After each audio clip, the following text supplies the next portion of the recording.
Good afternoon. Thank you, Judge. You're welcome.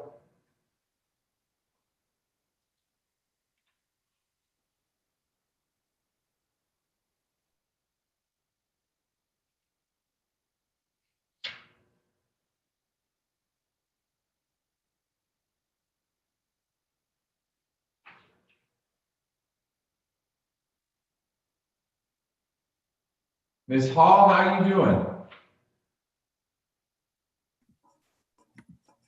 Good morning, Judge. I'm fine. You don't sound so fine. You taking care of yourself? I am. I'm gonna make it through court.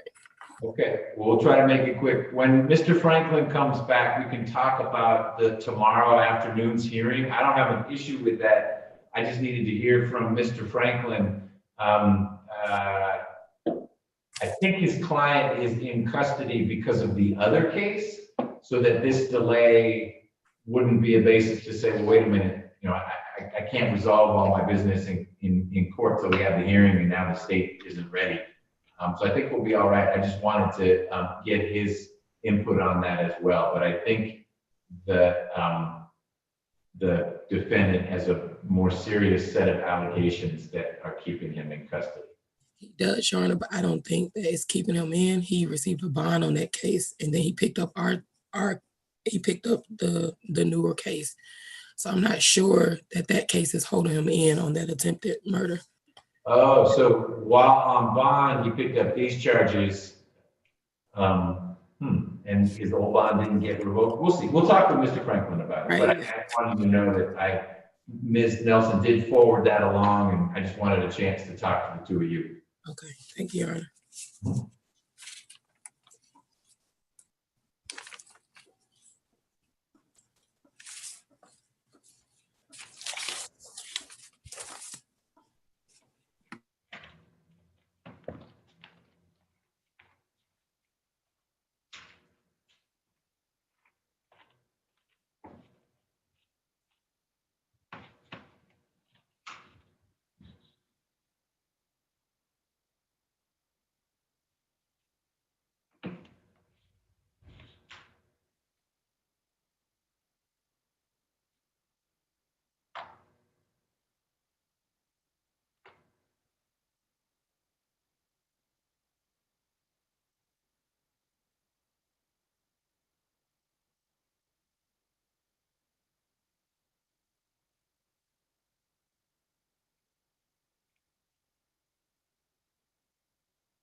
Ms. Hall, tell me why number 7 is being dismissed.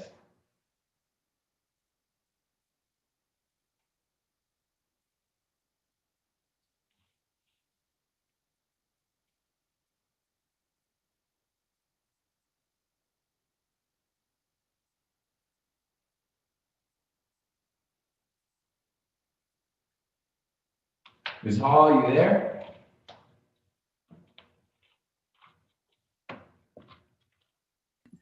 I'm sorry, Judge. I had to go grab some tissue. I am here. I was just wondering, you are dismissing position 7. And I was wondering why. I'm sorry. You said I'm dismissing position 7. I'm sorry. What'd you say after that? Number 7, position 7, and I was wondering why. Mr. Franklin filed the motion to dismiss the case based on Mr. Howard's representation that he wouldn't prosecute simple possession cases. We've done a couple of these in front of you. I think they were Miss Snyder's cases though, but he did a similar filing, and I agreed to no price based on that. Okay. Thank you. You're welcome.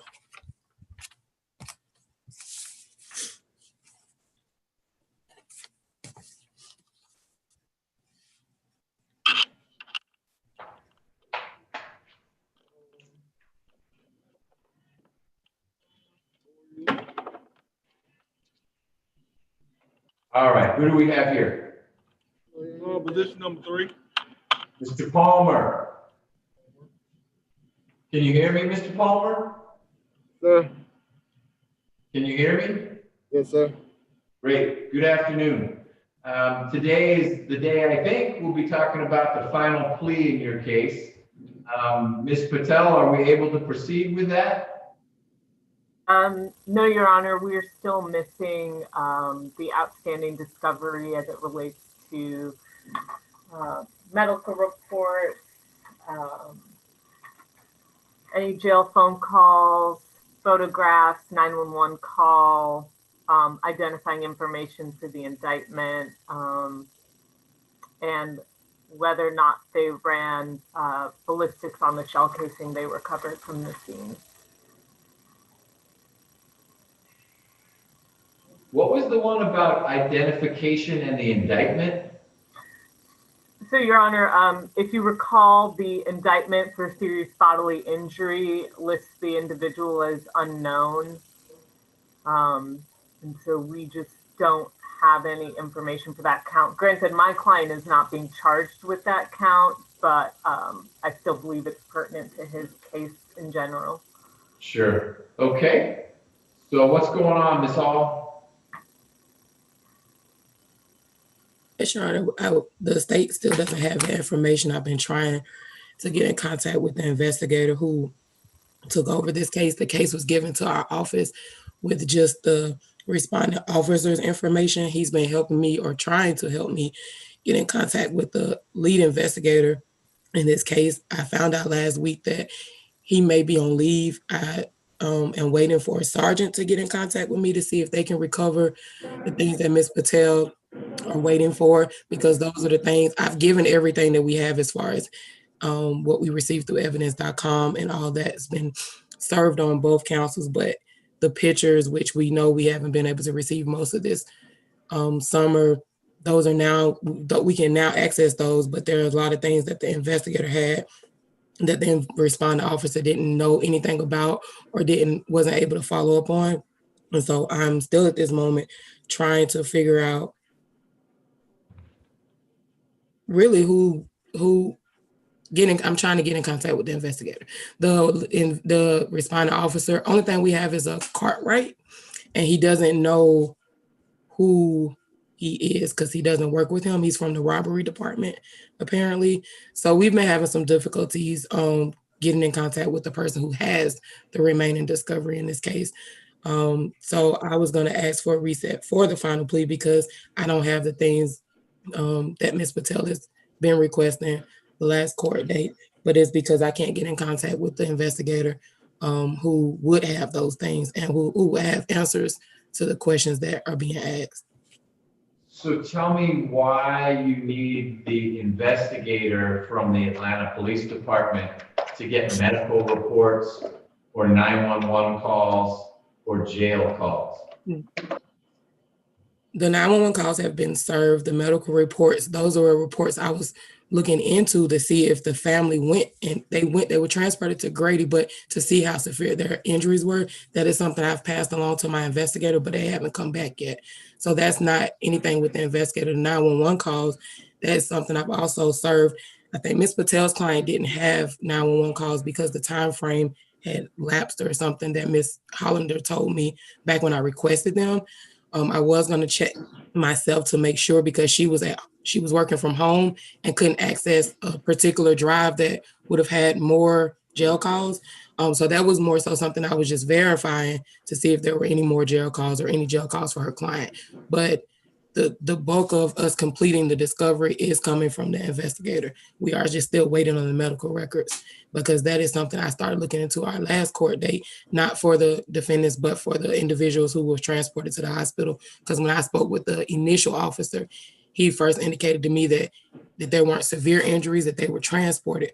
But then I found out in talking to other officers who were on this case that they may have been more severe. So I started reaching out to my investigator to see if she can see if there was anything that we needed returned from that family, because it was just one family that would have been, that we would have needed medical records for. Okay. You had mentioned 911 calls, Ms. Patel. Ms. Hall says she's given those to you. Who's missing what? Your Honor, I recently reviewed the discovery that I had because I met with my client at the jail, and I don't have the calls. I just have the body camera footage as well as When the detective arrived to the scene, he conducted 2 audio interviews with the complaining witnesses. If Ms. Hall does not in her file, I just asked for a copy of the 911 call. Remind me, I'm familiar with the co-defendant, more so than your client. The co-defendant who, I think one of his shoes is in the car, he's got the broken leg, et cetera, et cetera. What is your client's connection to the crash and the many witnesses who say the guy who was driving the car is the guy lying on the sidewalk there with a busted leg? That's not your client. That's the other guy. What is your client's connection, as you understand the state's allegations, to sort of this scene that has been described to me several times? Allegedly, he's the individual that they find unconscious in the car. Your client is? Correct. Okay, so he didn't even get out of the car. He was knocked out inside, I think it was a van, whatever it was, inside the car. Correct. Okay, all right. So, Ms. Hall, I don't know what to say. I feel like we've talked about this case many times. My typical response is to say, how much time do you need? But I don't know. We just go around in circles with some of this discovery. And I've heard the things you just mentioned, and you're doing what you can. It's not your fault that the Atlanta police can't seem to figure out who investigated the case. It's a little embarrassing for them, but at some point we need to say that they just don't know, and we need to go forward. If you don't have it, then you can't use it either. So I don't know what to do here. What do you suggest? Well, Your Honor, I suggest, I will ask respectfully if we can just reset it for a couple of weeks. Now that I've gotten through to my responding officer enough for him to put me or get in contact with his superior so that we can get this other evidence, I think that it'll move along a little faster for retrieving this evidence, whether he's out on leave or not, because they should be able to retrieve his files. Our issue didn't start with never knowing who Mr. Cartwright, Mr. Investigator Cartwright was.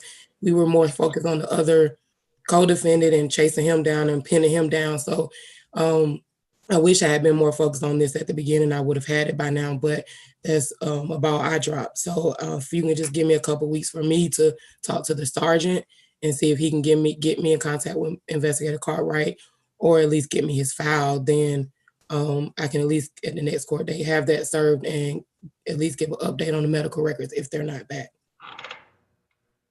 The crime scene photos, as I understand, you should be able to get now from the evidence.com website. Is that correct? No, not completely correct. So we'll reach out to the lead investigator who should have the photos. And if they don't have the photos, then they should be on evidence.com, and then they'll have to get an authorization to release them. So our first step is to get in contact with the investigating officer. It was what we were advised. Of course, I'll step over him and speak with someone I've been in contact with at Open Records who can get those photos, but it really doesn't do us any justice getting the photos when we still need other questions answered, like the ballistics on the gun. So my focus really has been on trying to get in contact with Investigator Cartwright. Okay. Ms. Patel, the notes on the calendar suggest that Mr. Palmer had 3 open, active, probated cases when he was found unconscious in this car that had just been crashed at the scene where the other defendant was arrested. Is that correct? That was something I wanted to discuss today.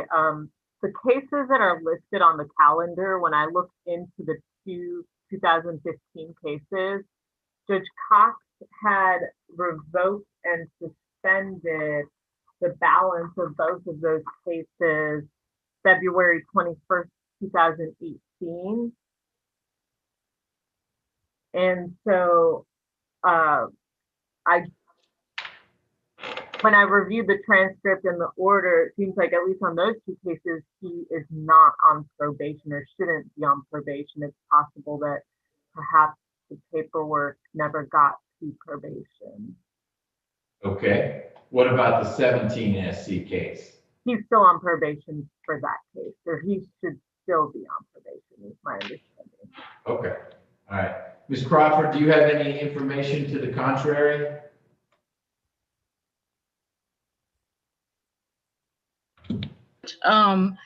When I looked in the portal, I don't see that he should not be on probation. Each one of the cases he has over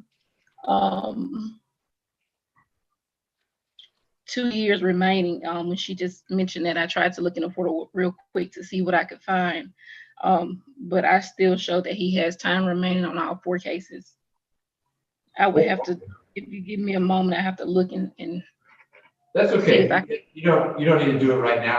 I'm trying to understand. Mr. Palmer and I have spent a lot of time together. Like I said, I'm more familiar with Mr. O'Neill. I just wanted to better understand the posture of this case and then other reasons why Mr. Palmer may be in the right spot for the time being.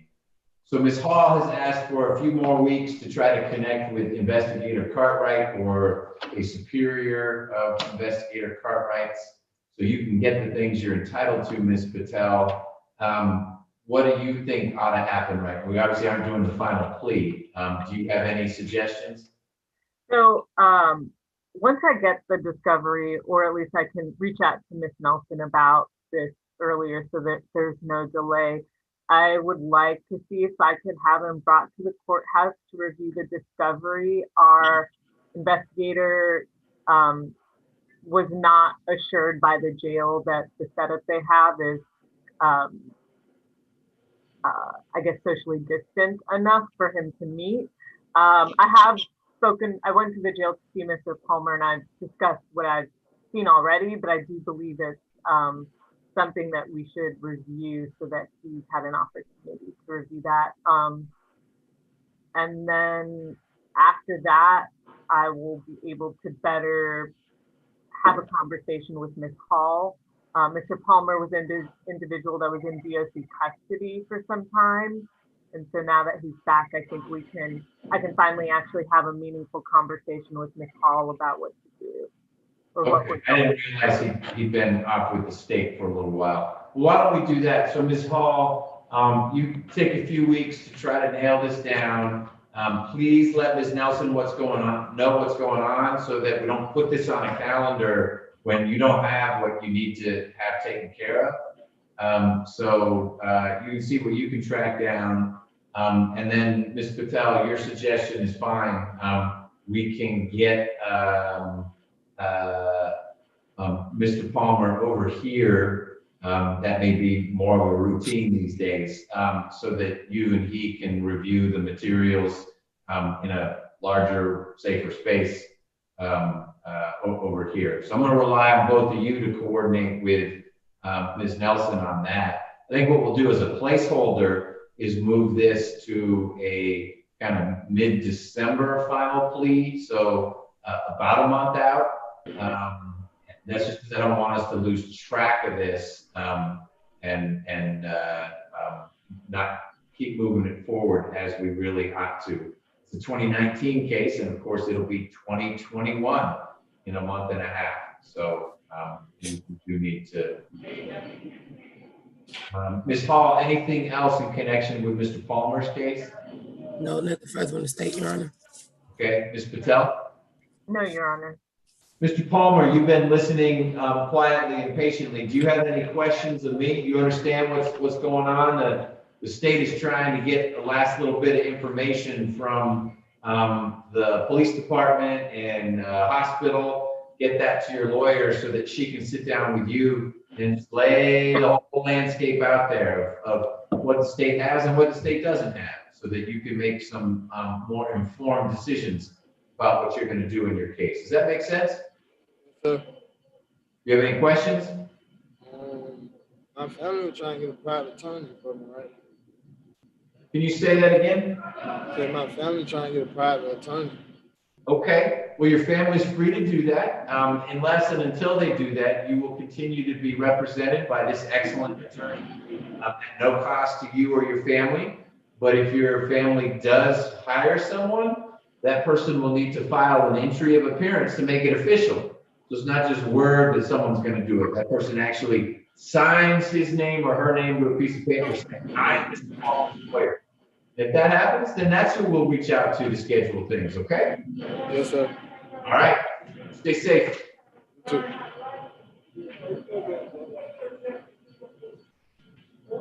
Next, I would like to do position number 5. Okay, that works for me.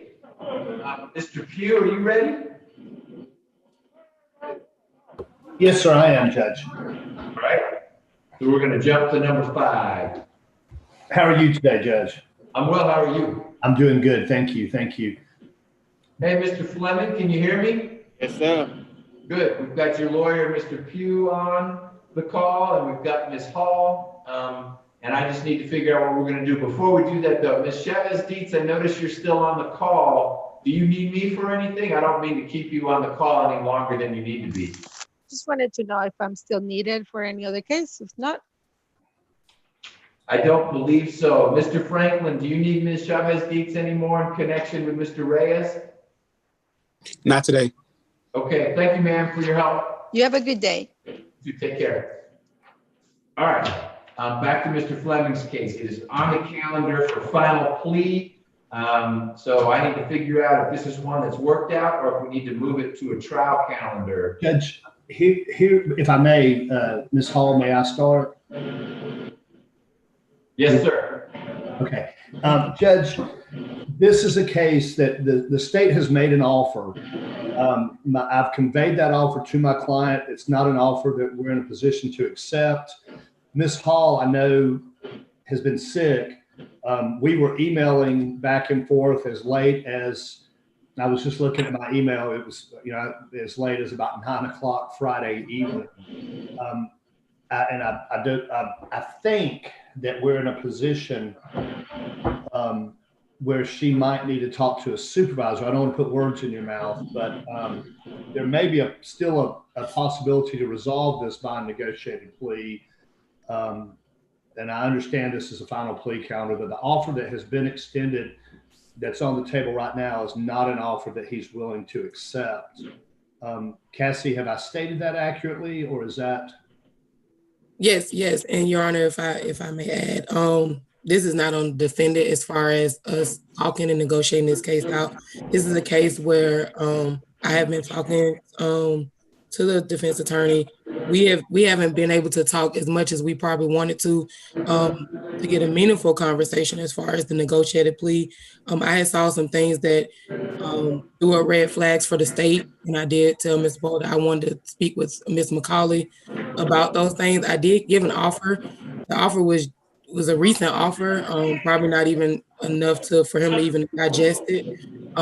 But I did want to have a meaningful conversation with him because there is a lot of video in this case that I think that my opinion of it may be a little different than the defense opinion. That's why I wanted to reach out to Ms. McCauley. She's been kind of tied up, not to blame her or anything, but it's just been a lot going on for our office as a whole. So I hadn't had time to actually connect with her. So I did want to see if we, instead of having the final plea today, if it could also be pushed back maybe a week or two so that me and the defense counsel can connect and talk, and I can speak with my supervisor. And if the offer remains the same, it remains the same. But at least I've had that conversation, and I know that that's the best idea as far as giving the offer to the defendant. And Cassie, I will say this, that, and I hate to do this to you in open court on this, that's the first I've heard of videos. I've got all the discovery that you have sent, but I haven't received any videos, and I don't see where they're checked off. So if there are videos, I would need to review those, but it's not, I don't see where those are checked off. I'm sorry. No, I'm not the person that sends the videos out of my office. It's checked off for me being sent off. I'm sorry, I apologize, but there are several videos, and I have a different. And that might change. And that's crucial because my client wasn't there when the car was found, so that would be crucial evidence that I would have to see and review with him. I didn't know that. Ms. Hall, have you watched the videos? I have. And from your perspective, are the videos helpful to the state or helpful to the defense, or they basically just show that it was dark out? No. It is definitely helpful to the state. I had questions at the beginning, the purpose of the stop. That was my question, my issue. But everything else is helpful to the state. So the defense, I had no idea that he didn't have those. I was taking that and that information, taking it to Ms. McCauley, but I'll definitely make sure he gets that. I apologize. I thought that was sent out to you. At least that's what I was told. So I'll make sure you get that. Okay. So here's what we're going to do. You certainly should get those to Mr. Pugh. It sounds like it was an unintentional mix-up where your team, Ms. Hall, told you we sent the videos. Mr. Pugh doesn't have them. Maybe they got sent and didn't make it. Maybe they didn't get sent. Either way, of course, Mr. Fleming is entitled to have a chance to see them. And it may be that he asks his lawyer to watch them, and Mr. Pugh says, "Yikes, these are not good videos for you, Mr. Fleming." What I'm going to do, is move this case to a trial calendar. As you know, we don't have trials coming up anytime particularly soon, maybe in January. This wouldn't be the case that we're trying in January. I will preserve Mr. Fleming's trial rights, and I'm going to leave it to you two. If you sort something out, you just reach out to Ms. Nelson and we'll get you on the next available calendar, whether it's to have Mr. Fleming come into court or to appear via Zoom. This will be a case that goes on our commercial growing list of cases that will go to trial. Unless you all reach out to say, no, we sorted it out. It may be that Mr. Fleming, after he and Mr. Pugh digest the video, say that offer is sounding a lot better than I thought it did. Maybe that you learn more from Ms. McCall, Ms. Hall, after you had a chance to talk to her. But I'm not going to say, let's get back together in 2 weeks. I'll just put it on a trial calendar, but I will preserve Mr. Fleming's rights. Okay? Thank you. Thank you, Judge. Robert, we'll talk soon, okay? We'll set up a visit with you. Thank you, Judge. Thank you, Cassie. You're welcome. Mr. Fleming, you understand what's happening? Yes, sir. Okay, all right. We'll take it from there. Thank you. Thank you, Judge. You have a great day. You. Judge McBurney, this is me, Crawford. Hello, Ms. Crawford. Hey, I went back and did my research on Mr. Palmer, and Ms. Patel was correct. Those two cases, the 15 SC 134945 and 15 SC 134641 should both be closed out. Okay, but he has other open active cases. Correct. He'll have 2 more remaining. Okay, great. Thank you.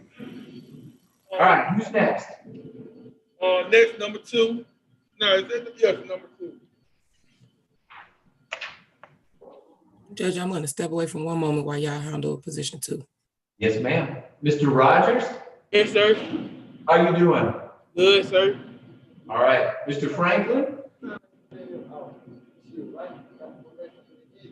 There he is. Yes. All right, we've got Mr. Franklin, we've got Mr. Rogers, and we've got Ms. Hodge. This is Hey, on for a final plea. This is on a final plea calendar a month and a half ago. Remind me, Mr. Franklin, why we didn't go forward with the final plea on October 1. Okay. There's a bit of background, I think, from another camera, but you were asking for. I'm sorry. There's a lot of noise in the background. I can't hear, Your Honor. Okay, you know what I'm gonna do? There we go. I was gonna mute the jail. We'll unmute that when we need to hear from Mr. Rogers. I was just trying to recreate, I don't have in my notes why we didn't take the final plea process on October 1. That's when we were last together. And I was just asking Mr. Franklin to tell me what he recalled. Okay. Mr. Rogers is 17, was 17 years old at the time of the allegations. He had only been 17 for about a month. And I was hoping to try and get some kind of transfer to juvenile court because I know they have exclusive jurisdiction, sort of, unless it's an SB 440 situation. for persons under the age of 17, given that the nature of his charges involve a mandatory minimum that is that exceeds his age. I was hoping to try and make headway into what I believe would be a more reasonable resolution. And I think where we are at this point in time, I think we're going to be held up a bit by the change in administration. That is a hurdle to that conversation at this point in time. I hope it's overcomable, if that's a word. Once January 1 hits, it may or may not be, but I know it's a hurdle at this point in time. In securing an offer that involves a juvenile disposition as opposed to a adult resolution. Okay. Surmountable would be the word I would use, but I hear you.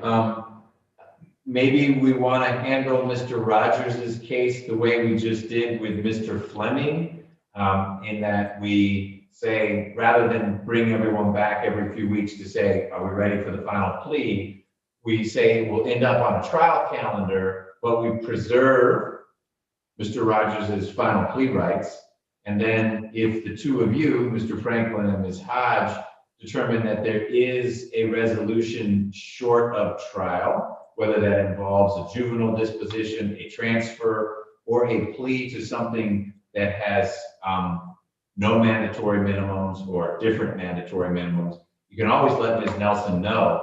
I'm just reluctant to keep poking everyone and saying, here we are again. And I hear you 100%, Mr. Franklin. I don't know who you call right now to get someone to consider. I don't know who, more importantly, who Ms. Hodge would go to. I know she has a supervisor, but then it gets murky one level above that. And everything will change in a month and a half. So that's not necessarily any solace to someone who's hoping to resolve this case before the winter holidays, but it's the reality that we're all working with.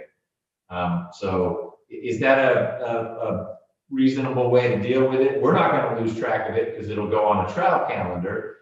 It's not a trial calendar that we'll be publishing anytime soon, but it will not get lost. And then you two are free to bring it to our attention earlier than that for whatever reason may arise. Yes, that sounds suitable. If I remember correctly, although we never had a chance to get to a trial calendar with Your Honor before the pandemic hit, my understanding is that we always kind of have a meeting or a conversation with all attorneys in terms of, hey, this is kind of what's going to be on the radar for the next time around. So we'd have that opportunity to have a heads up as opposed to just getting a calendar in the email one day, correct? So, correct. First, you'll get the trial calendar very far in advance. You know how Ms. Nelson operates. But second, a week or so before the calendar is actually called, we all sit down or appear virtually, however it's going to work, and say, all right, here's the calendar. Position one is DeQuavian Rogers. Ms. Hodge, you going to be ready? Judge, I can be ready, but you got 4 of my cases on here. I'd really like to, this is the one I can really, really be ready on. And I talked with Mr. Franklin. He's okay. We're going to do Reyes rather than Rogers. And I say, all right, as long as you guys are ready on one of them, that's what I'll be looking to. So yes, we would be able to have that discussion. You won't suddenly get a calendar with this forced march from position 1 to position 20. Yeah, well, with that understanding, yeah, we are fine with moving forward to a trial calendar and preserving his final plea rights. Ms. Hodge, does that work for you? No objection, Your Honor. All right, can we unmute Mr. Rogers, please? Hey, Mr. Rogers, were you able to hear all that? Yes. Okay, so Mr. Franklin will be talking with you. He is still working real hard on your behalf to see if there's another route through this process for you other than the one you're currently looking at. So he'll be in touch and we'll get you into court when he's either sorted something out for you or it's time for us to do your trial, okay? Yes, sir. All right, you stay safe. All right, you too. All right, this is Deputy Pilgrim. I need to go to another floor, so I need about 5 minutes, and then I should be able to have everybody right there. Great, we'll sit tight. Thank you for your help. All right. And Your Honor, that concludes my business. May I be excused, please? Yes, ma'am. Good seeing you, Ms. Hodge. Okay, thank you.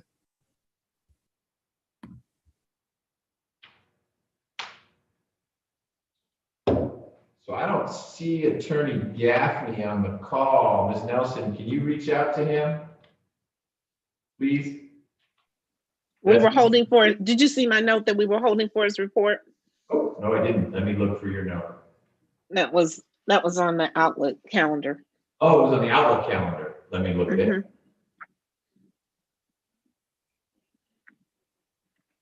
Yes, okay, it does say it there. Okay, great.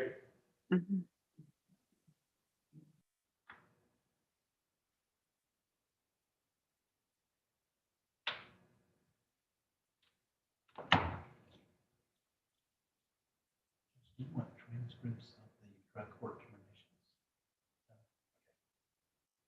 You took those down? Well, the ones that I've taken down usually have probation notification attached to it. Okay. But the one I was working on the other day, bulk of what we did, we put in probation revocation, but we ended up doing just the drug court termination one time. Yeah, terminations, you don't need to transcribe.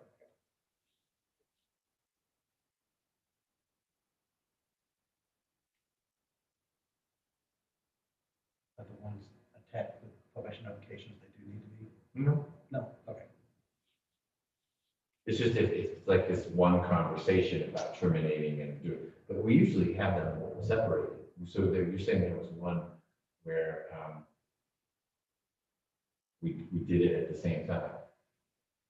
We did the termination and the revocation all at once. Yes. Speedy delivery. Yes. Okay. They must have already worked something out. I think they did, they had.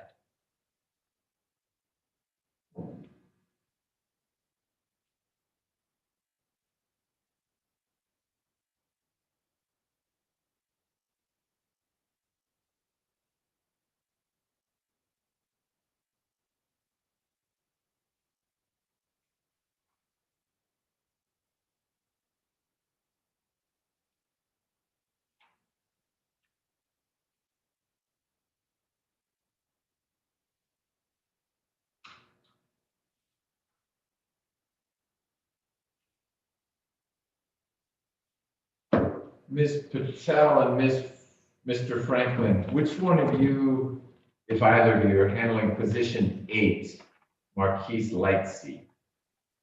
It's me. Thank you.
sound check with you, I think, on this, because I think he got a good bit looking around. For some reason, the audio was not coming through the system. Meaning like you would go, Normally it would come through this system here. Okay. For some reason today it's not doing it. And I don't know if it's because there's just a cable that's not plugged all the way in or whatever, but I have time to play with it. I want to. Because I want to well, disconnect. apparently the mute button works in peculiar ways. Yes, that was Bizarre. strange because you unmuted it.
Mr. Franklin, while we are waiting for the jail to come back, can we talk real briefly about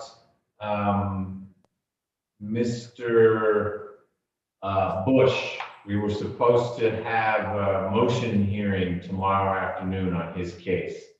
And you have heard Ms. Hall. She is not at the top of her game health-wise right now and had reached out to see if we could move that hearing. She's not real eager to come down into the courthouse and share whatever she's got with witnesses and you and me or whoever else would be here. While you were in the breakout room with Mr. Reyes and the interpreter, I asked a little bit about her thoughts on that and what was keeping your client in custody. I looked at case up for which we have the motions and noticed there's the related case with much more serious charges. But then Ms. Hall was saying he may have a bond on that case. And I wanted to get your input on rescheduling the motions hearing and impact on your client. Yeah, I emailed back earlier. I don't have any objection to the to a reset. I understand Ms. Hall isn't feeling well. You can hear it in her voice. And a short reset is not a issue.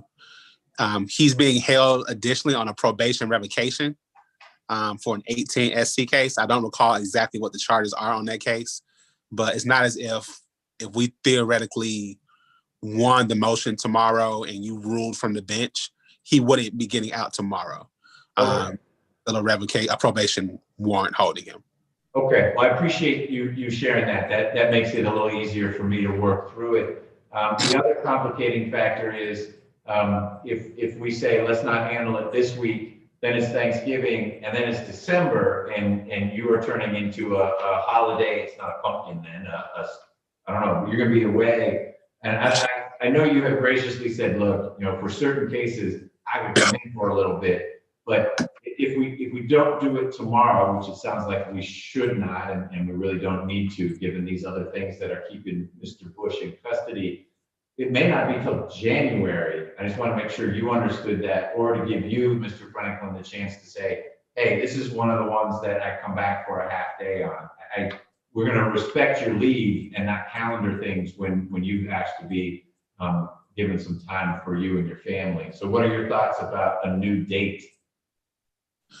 I sent an email before I actually sent my actual leave in, which should be in Ms. Nelson's mailbox today. I did respond to another email where I listed, even throughout the vacation days, I had a couple days that I left open because I assumed we would probably be getting some cases that were newly indicted, and I didn't want those start building up. So I think it's the 2 Tuesdays. I think it's like the 7th or 8th, and maybe like the following week. I'm trying to find the email right now. If you give me a second. So there are a couple days in December that I'm still gonna officially like be at work.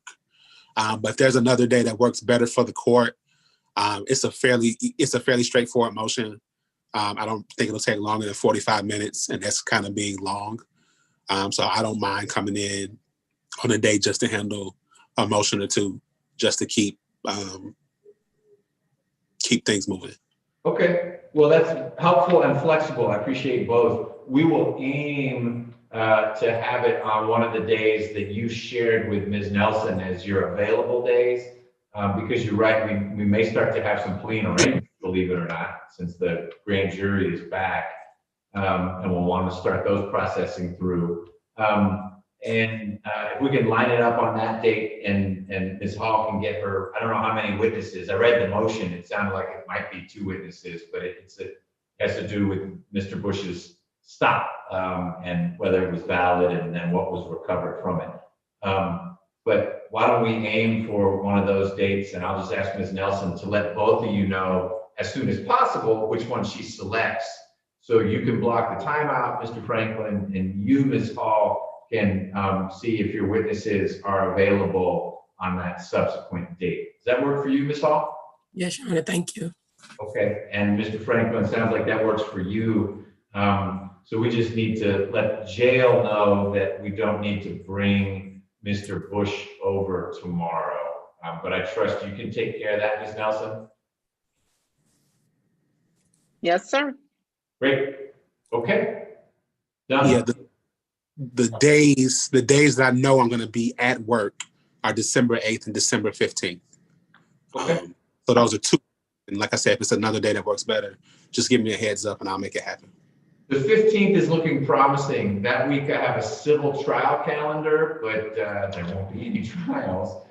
So we may have some hearings in civil cases, but I see that Ms. Nelson has already grabbed the morning of the 15th for criminal matters. So that might be a dual purpose. We have a few plea arraignments and we might do the hearing then. But I do not speak for Ms. Nelson. Ms. Nelson speaks for Ms. Nelson. She'll let you guys know Yes. when it'll be. Yes, sir.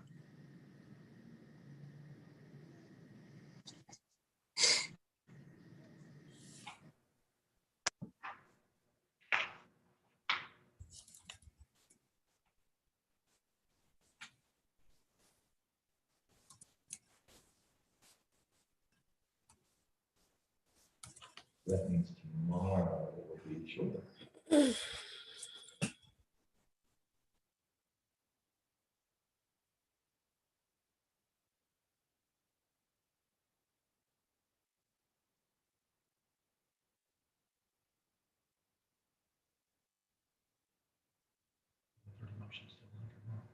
I don't know. I'm looking at, I can't tell which is, I'm looking at the calendar right now.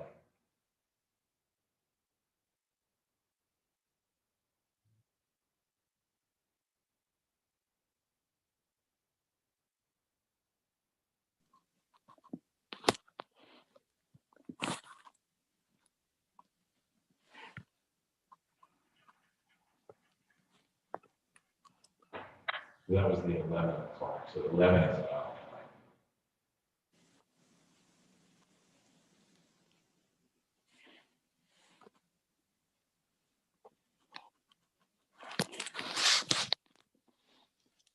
Hey, Mr. Gaffney, we're just waiting for the jail to move their equipment around and we'll be all set. Okay, Judge, thank you.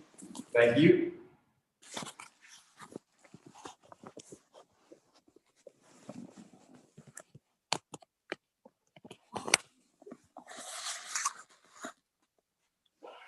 I think we'll still do the 130. It's a important case. They're all.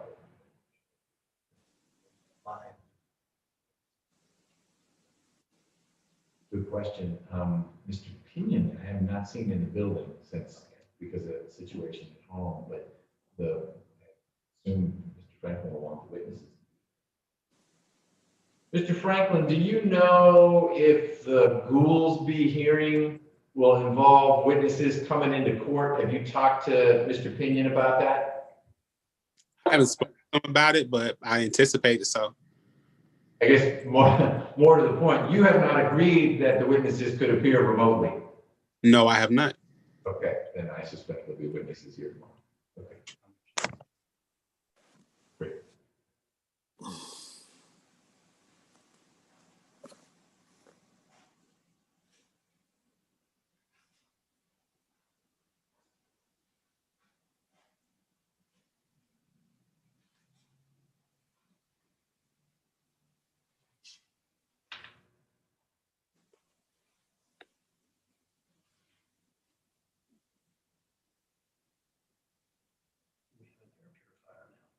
We have two.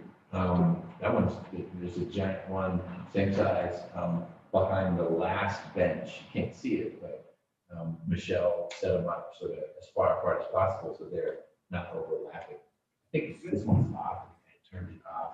No, it's on. Okay. No, Very good. That's about 19 filters in it. wow. I came in today and replaced the cables, noticed it was off at the time.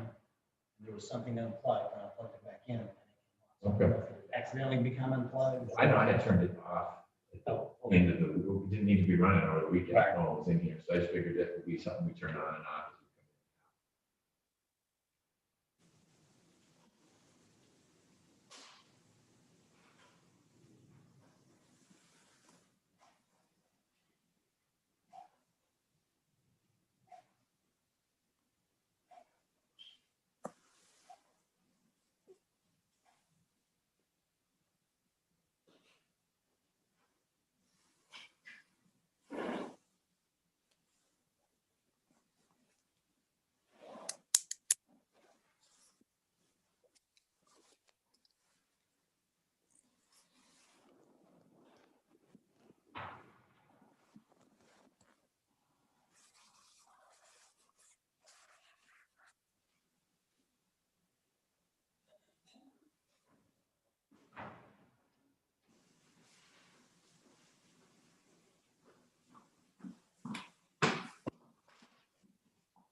We're waiting for the jail. They sign the consent judgment, so you need to have your client sign it. See, Okay, this is what was about Sean Lemons. There's a place for your signature on the back. we've already done it. Deal with me later on that. It was just sent. I don't know why. Yeah. I think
Mr. Gaffney, while we're waiting for the jail, I just want to get you up to speed.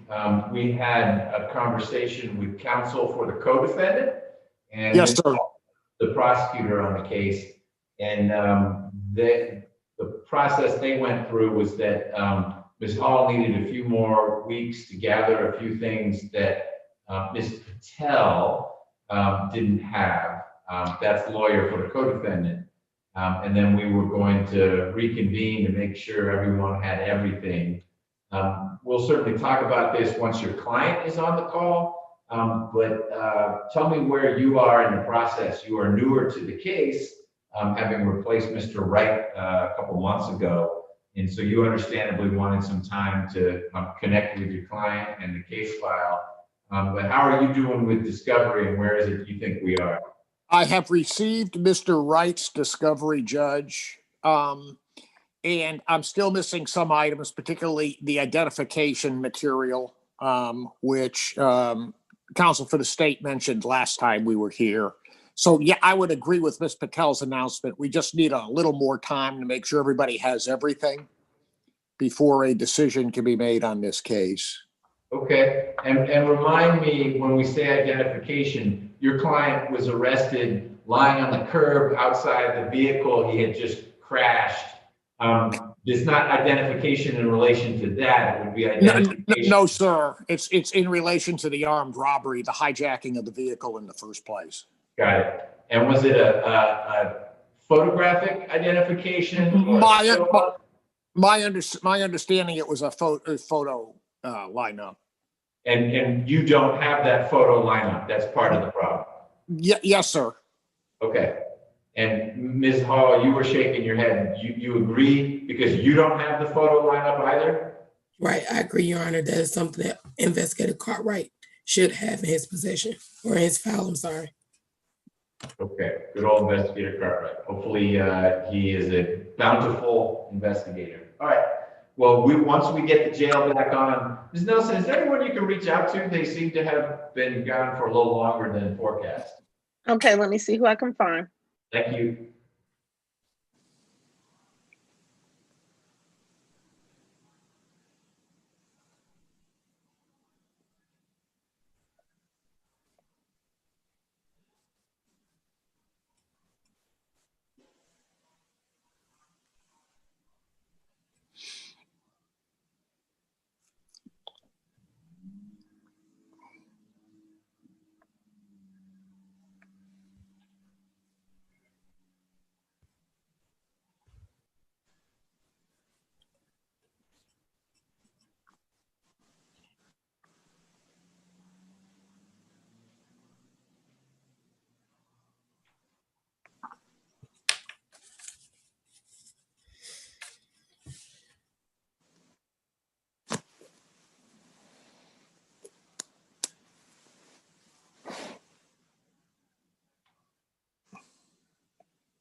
If the court is ready, I have position number 7. Okay, what happened to you guys? You disappeared. Yeah, I had to get a guy out of the hole, and unfortunately now they don't have clothes in the hole, so I had to go get some clothes, a whole lot of little things. I'm ready now. All right. So we're gonna do number 7. Is that who we're doing? Yeah. All right, that'll be a real quick one. Is that Mr. Walker?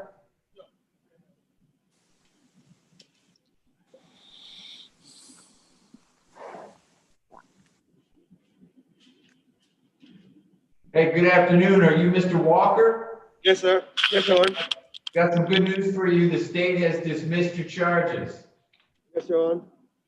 So I signed something right here. I'll get that file later today. I don't know if anything else is holding you in. It looks like you may have some other charges, but this case, at least, that charges you with possession of cocaine has been dismissed, okay? Yes, sir. All right, any questions? No, sir. Thank y'all very much. You're very welcome. See you around. All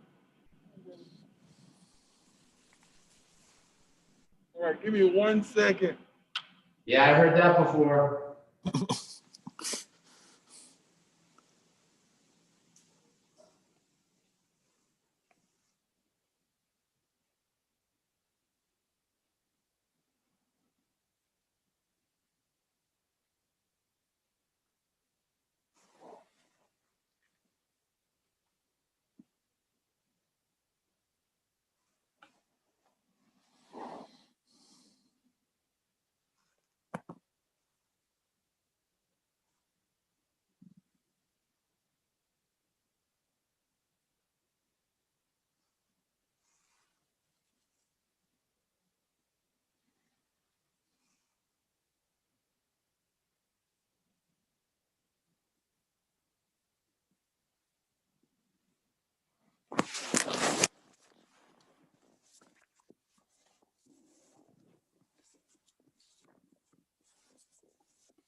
Guy's in on murder.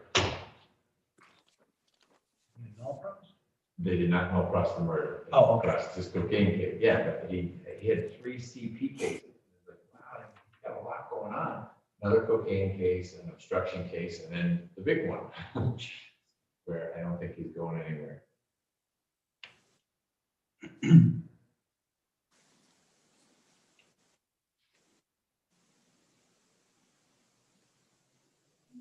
Judge, did the grand jury meet? I believe so, on Friday. That was the plan. I didn't hear otherwise.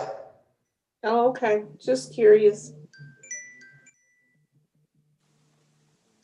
You ready for some cases?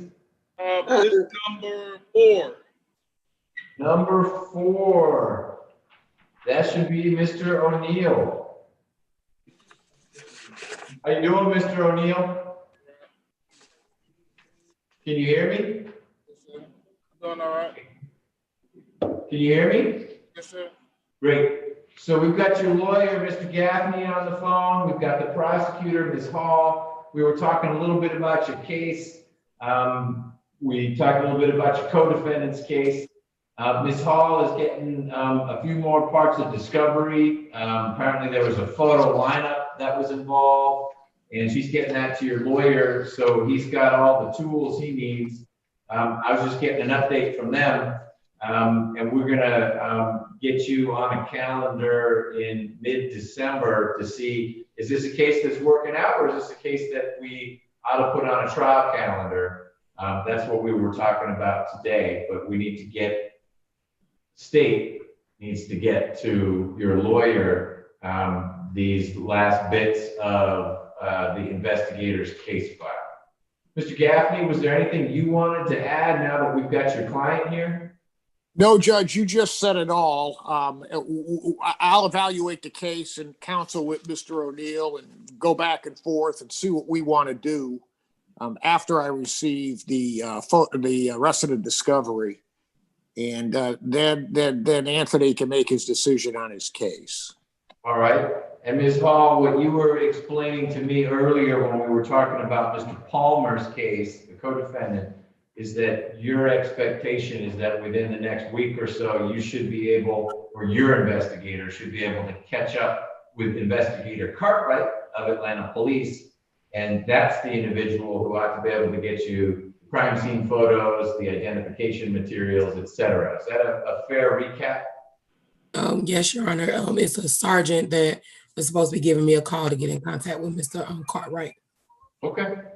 Well, regardless of what happens, if you have success or you don't, we'll be sure to get Mr. O'Neill back on one of these calls or here physically in court so that we are keeping track of what's going on in this case.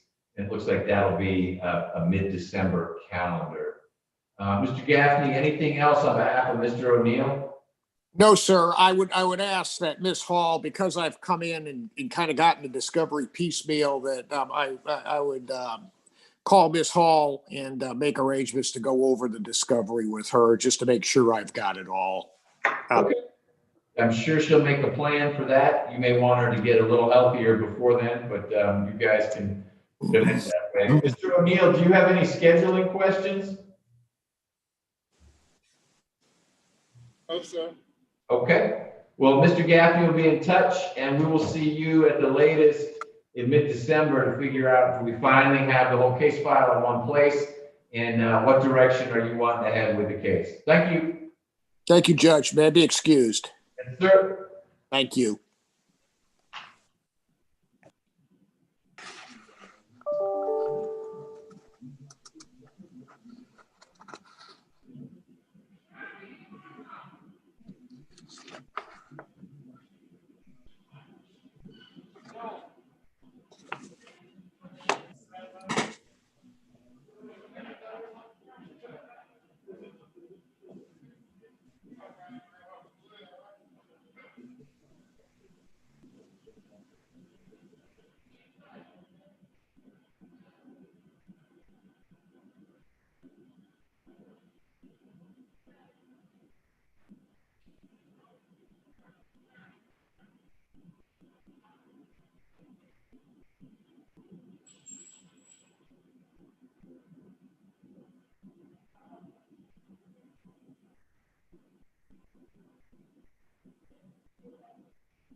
Your Honor, I'm gonna step away for a moment.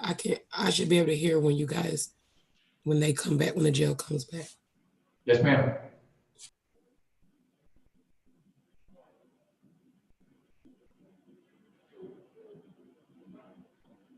Sorry about that to the court. We have position number.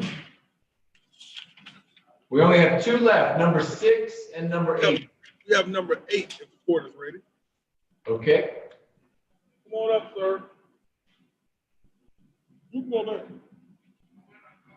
Oh.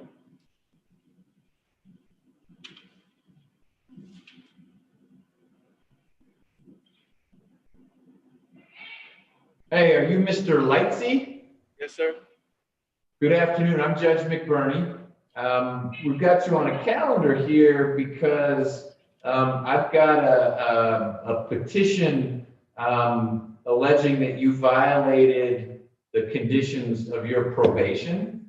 And I'm just going to hear a little bit from your lawyer, Mr. Franklin, and from the prosecutor to see if we're going to work through that today or if they need a little more time to be ready for that. We're going to work through it today. We'll get it down on the record and take care of everything. Otherwise, we'll see you in just a little bit to give your lawyer or the prosecutor a little more time to be prepared.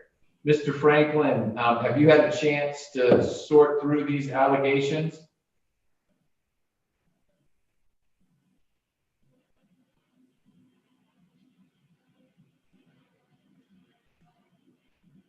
Sorry, I didn't mean to sneak up on you. You're somehow not on audio. It doesn't say mute, but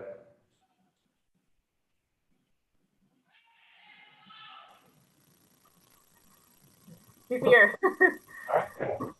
the tag team. All right, so we have Mr. Lightsey on 6 South, and I just shared with him that he was here because I have a petition seeking to revoke his probation. There's an allegation that he committed a couple crimes down in Ben Hill County in June, and that he is a little bit behind on his court fees.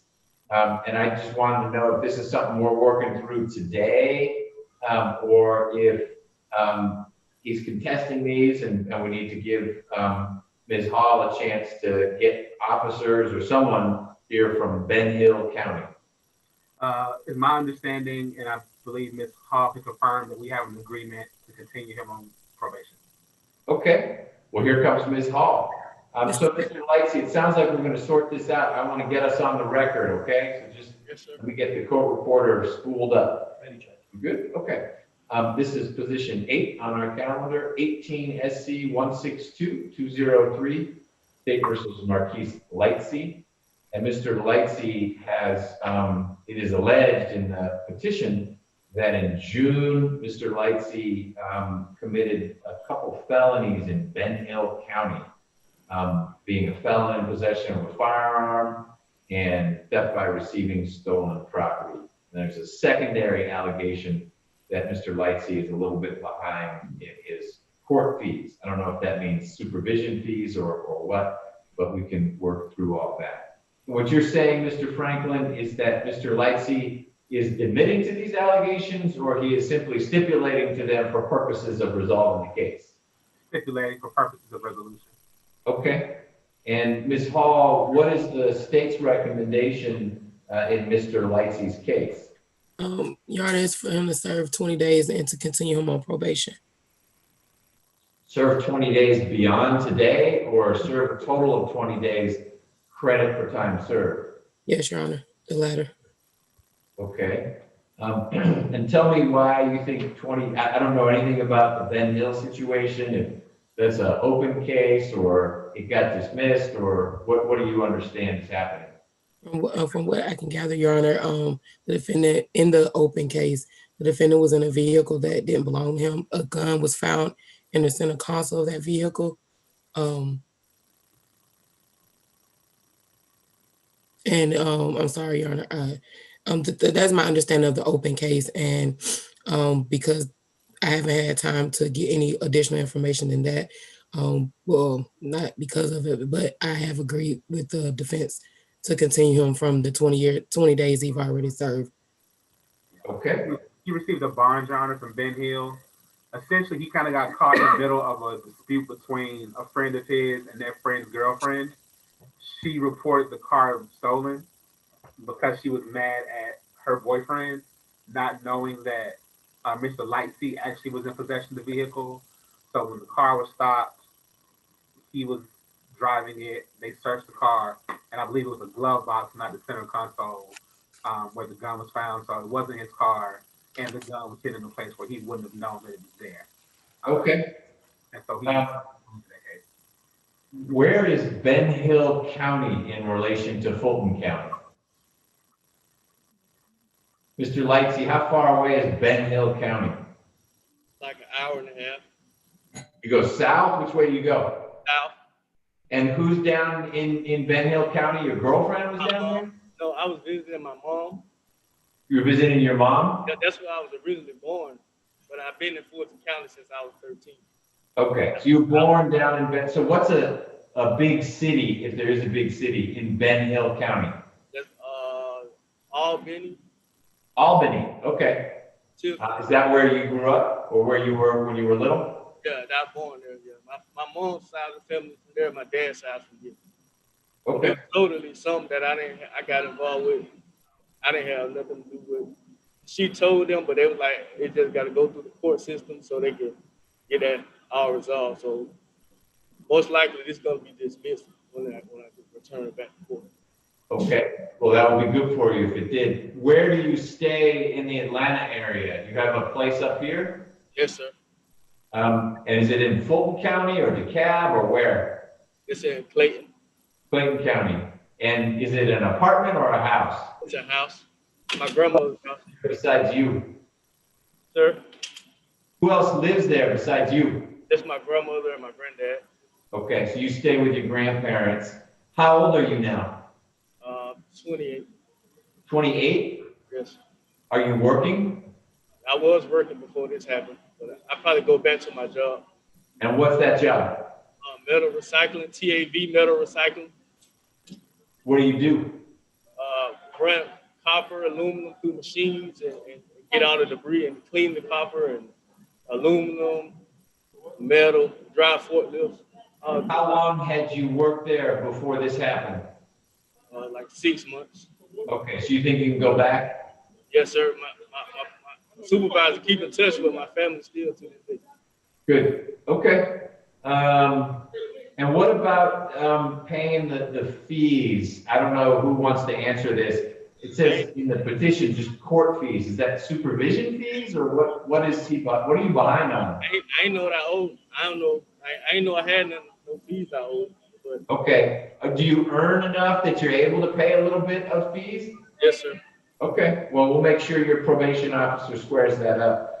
Were you being supervised out of Clayton County? Yes, sir. Okay. Well, that'll probably continue. All right. Ms. Hall, anything else in connection with Mr. Lightsey? Nothing further from the state, Your Honor. Mr. Franklin? Nothing further. Okay. Mr. Lightsey, what I'll do, how long have you been in? I've been locked up since June 5th, but I've been here since October 14th. You got arrested in Ben Hill on June 5th, being in his car, and you've been in custody nonstop since then? Yes, sir. Okay. Officer Crawford, how much time remains on Mr. Lightsey's case? Judge, but Offender Lightsey has 7 years, 6 months, and 23 days remaining. Okay, got it. So what I'm going to do, Mr. Lightsey, is revoke 3 months. I'll give you credit from June 5th. So you've done that. That means in September you would have completed your 3 months. And I'll reinstate the balance. You'll continue on probation. I'm going to waive your supervision fees for 1 month so you can figure out what's going on. Can you go back to your job? And importantly, talk with your probation officer about, hey, what are these things you say I owe? So you can figure out what you ought to be paying. Hopefully you'll get back to that recycling job. It sounds like a good one and a dependable one. Will you be staying at the Bethune Circle address? Yes. Okay, so Officer Crawford, we've got a good address for Mr. Lightsey. Do you need to give him any reporting instructions, or does he just need to plug in right away with his officer? I can give him a reporting date for 3 months out. We just got a new memo saying to give him 3 weeks out. So he can still report to the same office. Let me get him a date real quick. But I have his address, and your telephone number is still the same, your contact information? Yes, ma'am. Okay. When you say he needs to report to the same office, would that be an office in Clayton County or here in Fulton? Clayton County. Since he's in Morrow, he can still report to Clayton County. Okay, you know where that office is, Mr. Lightsey? Yes, sir. Citizen Parkway? Yes. Okay. So what's the date? I can, December the 7th at 9 a.m. December 7th at 9 a.m. And what's the way we can get that written down so Mr. Lightsey doesn't forget? Because they'll get unhappy with you if you miss that date, Mr. Lightsey. Be there. Okay. Well, maybe Mr. Franklin will send you a reminder, but December 7th, 9 a.m., you check back in with probation and they will take it from there. Okay? Yes, sir. All right. I think that's it. You have what you need, Officer Crawford? That's correct. That's all I need, Judge. Okay, so I'll sign your revocation order today. I suspect, Mr. Lightsey, you ought to get out tomorrow. If it's Wednesday and you're still at Rice Street, reach out to Mr. Franklin and he'll let me know and we'll figure out what's going on, okay? All right, good luck with everything. Thank you, sir. Thank you. You bet, don't drive that car anymore. I ain't even want to drive a car. I don't even want to drive a car. Here, we catch a ooh. All right, the last one is in medical, so give me a minute to go to medical and we'll be done. Can you say that one more time? Last one is in medical. Let me Okay. go to medical and then let me go to medical and then we'll be done. Okay. Name. Who's in medical? Mr. James, Matthew James. It's I thought you said the last one. So I just saw him this morning. So, okay. do we know why he's in medical? Is he okay? No, they told me he was taking the grading this morning, but I wasn't sure why. Okay. So they usually don't give us that information.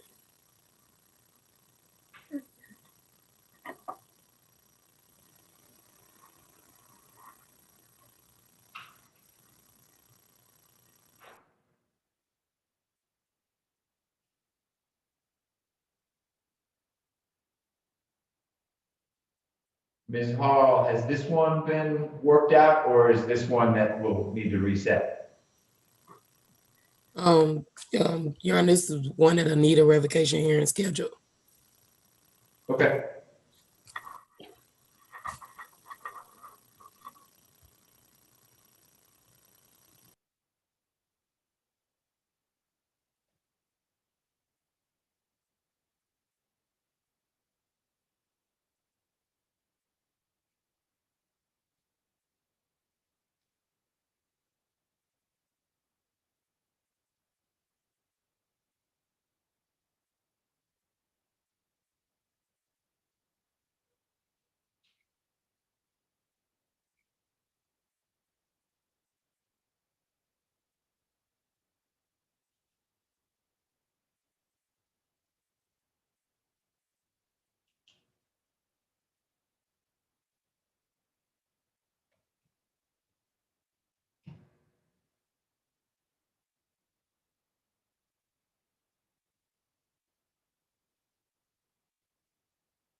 Yes, this is Deputy Pilgrim. I just want to inform the court that the last position is at Grady.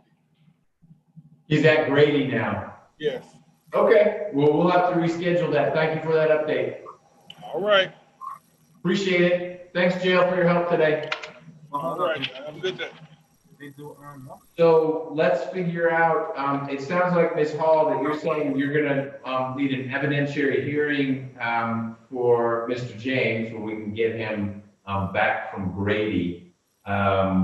Mr. Franklin, this is the case you said you've got. Do you want us to try to put that on one of those Tuesdays, or you want to do it in January? What's your preference? Tentatively, I would say a Tuesday. One thing I would ask, and we talked about this, Ms. Hall and I did. He has an underlying CP case that is the basis of this revocation is that CP case.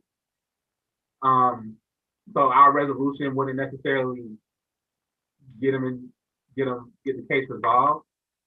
And I would inquire as to would it be one of those situations where it's better off dealt with once it gets indicted and assigned somewhere, as opposed.